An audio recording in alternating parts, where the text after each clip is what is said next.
আচ্ছা, হলুদ তো দিলাম, একটু নুন দেবো তাই তো? হ্যাঁ, মাছটাকে কি নুন হলুদ নুন মাখিয়ে হলুদ মাখিয়ে ভাজতে হবে, ভাজতে হবে। নুনটা তুমি দেখো। হ্যাঁ, এটা ভালো করে মাখাতে হবে। আচ্ছা, মাখিয়ে কি রেখে দেওয়ার দরকার আছে না, সঙ্গে রেখে সঙ্গে দেওয়া ভাজলে দরকার নেই, হবে? সঙ্গে সঙ্গে সঙ্গে সঙ্গে ভাজলে ভাজলে হবে। তাহলে তুমি এটা মাখিয়ে নাও, আমি ততক্ষণে কড়াইটা বসিয়ে দিই। হ্যাঁ হ্যাঁ, নিশ্চয়ই। ওকে। আচ্ছা, এটা কি মাছ? রুই মাছ। রুই মাছ। তাহলে রুই এটা মাছের পেটি দিয়ে বেশি ভাল লাগে, তো আদা দিয়ে করলেও কোনো সমস্যা নেই, পেটি দিয়ে খেতে বেশি ভালো লাগে। কিন্তু রুই মাছের কি রেসিপি বানাচ্ছো তুমি আজকে? আজকে হচ্ছে ঘি মাছ।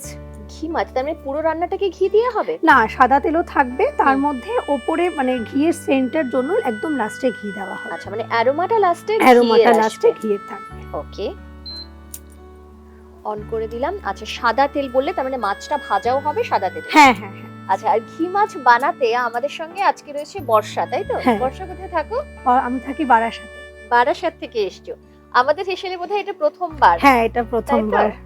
ওকে, দেখো তো আর তেল দেবো? আরেকটু দেবো। ঠিক আছে। আর এই রান্নাটা এটা কোথা থেকে শেখা, ঘি মাছ?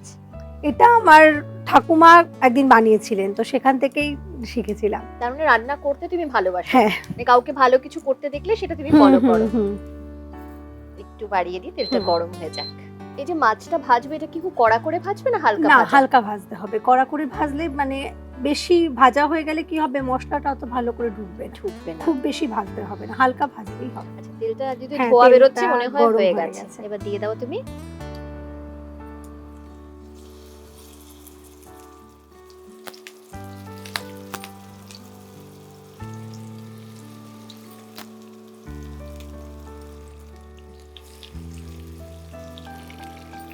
দেখো তো একটা পাশ খুব কড়া করে তো ভাজবে না, খুব কড়া করে ভাজবো না। আচ্ছা, এটা আমরা যেমন এখানে ধরো আমাদের হিসেবে রুই মাছে করছি, কিন্তু ঘি মাছ কি অন্য কোনো মাছেও করা যায়? রুই, কাতলা এই দুটোতে বেশি ভালো লাগে।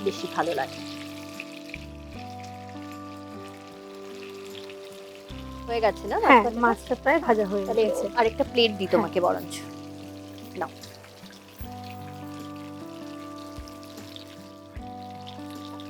যেমনটা বলছিলে খুব হালকাই ভেজেছো, খুব বেশি লাল ভাজা না।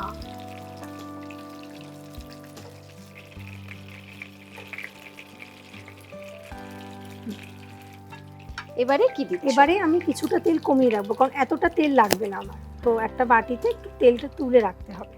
আচ্ছা আচ্ছা, তেলটা একটু তুলবে তো? হ্যাঁ,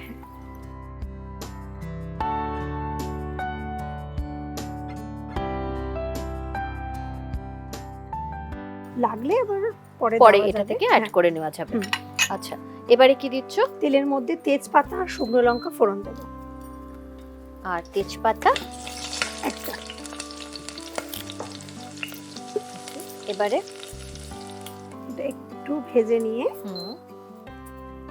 তারপর এর মধ্যে দিয়ে দেব পেঁয়াজ বাটা। পেঁয়াজ বাটা কতটা দিচ্ছ? এটা দুটো মাঝারি সাইজের পেঁয়াজ আছে। দুটো মাঝারি সাইজের পেঁয়াজ। এটা মোটামুটি আমরা 5 পিস মাছ নিয়েছি, অ্যাকর্ডিংলি আমরা এটা নিলাম, তাই তো? যেহেতু এটা বেশি ঝোল হবে না, মাখা মাখা হবে, সেই জন্য ঠিক আছে। এবার এই পেঁয়াজটাকে ভালো করে কষিয়ে নিতে হবে। ওকে। এর মধ্যে আদা বাটাটা দিয়ে দেবো। ঠিক আছে। আর যদি লাগে তার মানে 1 টিস্পুন দিলাম, যদি লাগে তুমি পরে দেবে। ওকে, লাগবে না, হয়ে যাবে না? এবার এটা ভালো করে কষাতে হবে মশলাটা। একটু বাড়িয়ে দিলাম এবারে। আচ্ছা, ততক্ষণে মশলা একটা গোলার কথা বলছিলে, কি মশলা বলো? একটা বাটির মধ্যে সামান্য একটু লঙ্কার গুঁড়ো মানে কাশ্মীরি লঙ্কা না এমনি লঙ্কা? এমনি লঙ্কা দুটোই। কাশ্মীরটা কালারের জন্য একটু বেশি লাগবে, আর লঙ্কার গুঁড়োটা মানে যে যেরকম খেতে ভালোবাসে তার উপর দিতে হবে। ওকে, এতটা দেব? হ্যাঁ, 1 টিস্পুন। ঠিক আছে। ওকে, আর কি দেব বলো?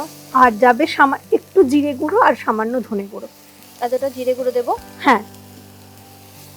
ধনে গুঁড়ো কতটা? হাফ? হ্যাঁ। আচ্ছা, আর এর মধ্যে একটু চিনি দিয়ে দিতে হবে। একটু চিনি, সামান্য একটু চিনি, কারণ মাছে চিনিটা হচ্ছে ভালো লাগে না, কিন্তু কালারের জন্য দেওয়া হয়। দেখো তো এতটা দিই। হ্যাঁ, এর মধ্যে হলুদ দিচ্ছ না? না হলুদ এখন দেব না, কারণ এটা যেহেতু মাছের তেলে ওই রান্নাটা করছি ওর মধ্যে অলরেডি কিন্তু একটু হলুদ ব্যাপারটা চলে রয়েছে। হ্যাঁ, তো ওই জন্য আর লাগছে না। আচ্ছা, আর তাহলে কিছু দিচ্ছি না? না, আর কিছু দিতে হবে না। এর মধ্যে দিলাম হলো ধনে গুঁড়ো, জিরে গুঁড়ো, কাশ্মীরি লঙ্কা গুঁড়ো, এমনি লাল লঙ্কা গুঁড়ো আর একটু চিনি। একটু চিনি। এবার এটা জল দিয়ে মিক্স করব। হ্যাঁ হ্যাঁ, জল দিয়ে মিক্স করতে হবে। আর এটা একটু সামান্য তেল লাগবে। আমি কি তেল দেবো? হ্যাঁ, একটুখানি তেল। নাও, এখান থেকে নিয়ে নাও, এটা ঢেলে নিতে পারো।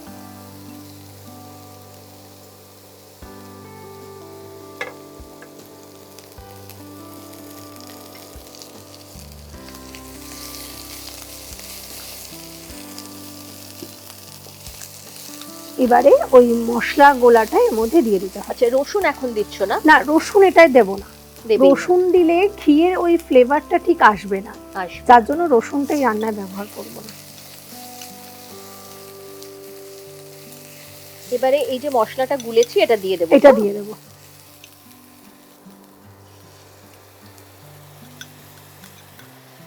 এবারে এটাও ভালো করে কষতে হবে। ভালো করে কষতে হবে, যতক্ষণ না তেল ছাড়বে ততক্ষণ তেল ছাড়ছে। মশলাটাকে কষতে হবে। আচ্ছা, তেলটা বেরোতে শুরু করেছে, তার মানে মশলাটা কষা হয়ে গেছে। এবার এর মধ্যে সামান্য একটু নুন দিয়ে জল দিয়ে দেবো। এতটা? ঠিক আছে।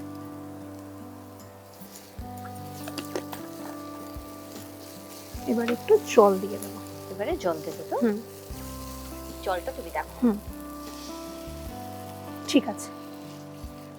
বেশি জল দিতে হবে না, কারণ এটা যেহেতু গ্রেভি হবে, মানে একদম মাখা মাখা হবে, সেই জন্য বেশি জল দিতে হবে না। ওকে, ভালো করে মিশিয়ে নিতে হবে।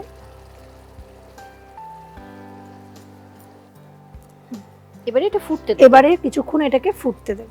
এটা ঢাকা দিতে হবে না এমনি? না, 1 মিনিট মতো একটু, মানে জলটা গরম হয়ে গেলে এর মধ্যে মাছটা দিয়ে তারপর ঢাকা দেব। তারপর ঢাকা দেব। একটু বাড়িয়ে দিই। একটু বাড়িয়ে। আচ্ছা, কাঁচা লঙ্কা দেখতে পাচ্ছি এখানে। কাঁচা লঙ্কা আর ঘিটা একদম লাস্টে দেব। মাছটা দেওয়ার পর স্টিমে দেব, আর উপর দিক দিয়ে কিশমিশ দিয়ে দেব। কিশমিশ দিয়ে দেব। মানে টেস্টে কি কোথাও একটু মিষ্টি কিছু ব্যাপার আসবে? সামান্য, খুব মিষ্টি হবে না জিনিসটা, কারণ মাছে খুব একটা মিষ্টি ভালো লাগে না। মিষ্টিটা ভালো লাগে না। সেটাই। এবার মাছটা দিয়ে দেব। এবারে মাছটা মাছ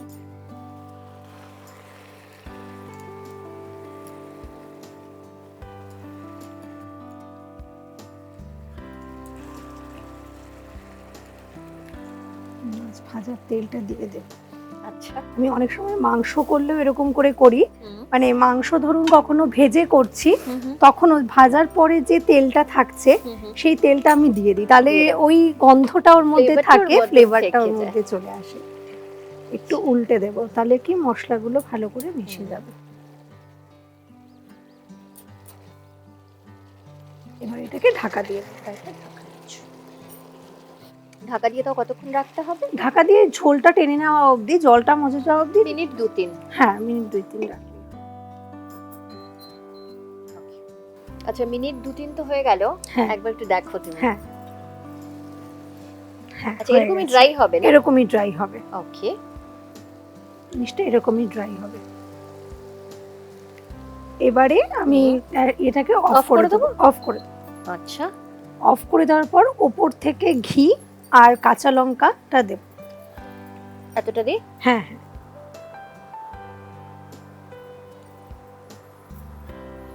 আর দেব না, আল্লাহ।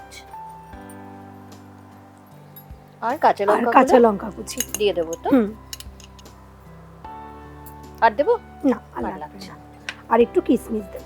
আর একটু কিশমিশ। এবার আমি রেখে দেব। এবারে তুমি দমে রেখে দেব। তাহলে ওটা দিয়ে দাও। এবারে দমে যতক্ষণ এটা রাখছো ততক্ষণ আমরা প্লেটিং এর জন্য প্লেট হ্যাঁ, রেডি করি। একদম একদম তৈরি না? গরম ভাতে খেতে কিন্তু গরম অসাধারণ ভাতে লাগবে। অসাধারণ লাগবে খেতে।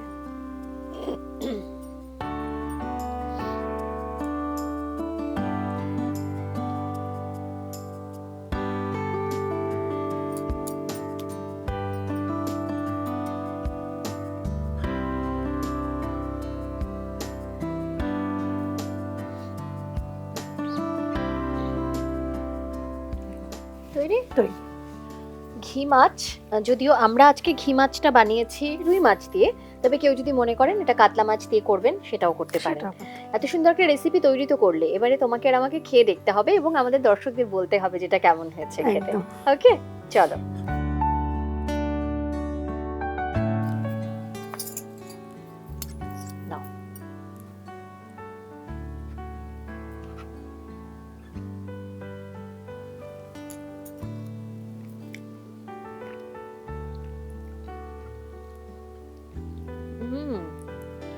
অন্যরকম, পুরোটাই ঘিয়ের ফ্লেভার পেলাম।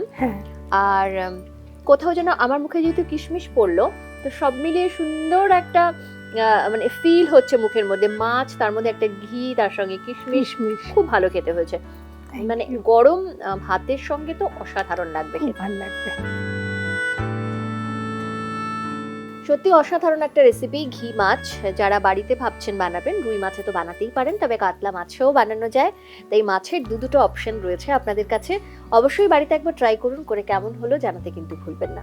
থ্যাংক ইউ বর্ষা, এত সুন্দর একটা রেসিপি তুমি আমাদের আজকে হেসেলে এসে প্রথমবার বানালে। কেমন লাগলো বলো? খুব ভালো লাগছে, খুব ভালো লাগছে, প্রথমবার এসেছি, খুবই ভালো লাগছে। আমাদেরও ভালো লাগলো এত সুন্দর একটা রেসিপি পেয়ে। আর আমাদের হ্যাংলা হেসেলের পক্ষ থেকে তোমার জন্য ছোট্ট একটা উপহার। Thank you, most welcome. আর আপনাদের সঙ্গে আমার তো প্রত্যেকদিনই দেখা হয়, আমাদের প্রত্যেকদিন দেখা হয় নিত্য নতুন রেসিপি নিয়ে। তাই এইভাবেই সঙ্গে থাকবেন। আজকের এই ভিডিওটি কেমন লাগলো সেটা জানাতে কিন্তু একদম ভুলবেন না। আর যারা বাড়িতে এই ঘি মাছ ট্রাই করছেন বা বানাচ্ছেন, তারপর বানানোর পর কেমন খেলেন, কেমন হলো, সেটা কিন্তু অবশ্যই একবার কমেন্ট সেকশনে জানাবেন, তাহলে আমাদেরও ভালো লাগবে। এভাবেই সঙ্গে থাকবেন। আর সঙ্গে যেটা করবেন, আমাদের ইউটিউব চ্যানেল সেটা সাবস্ক্রাইব করতে একদম ভুলবেন না। রয়েছে ফেসবুক পেজ, ইনস্টা পেজ, সেটা অবশ্যই ফলো করবেন। এভাবেই সঙ্গে থাকবেন, ভালো থাকবেন। নমস্কার।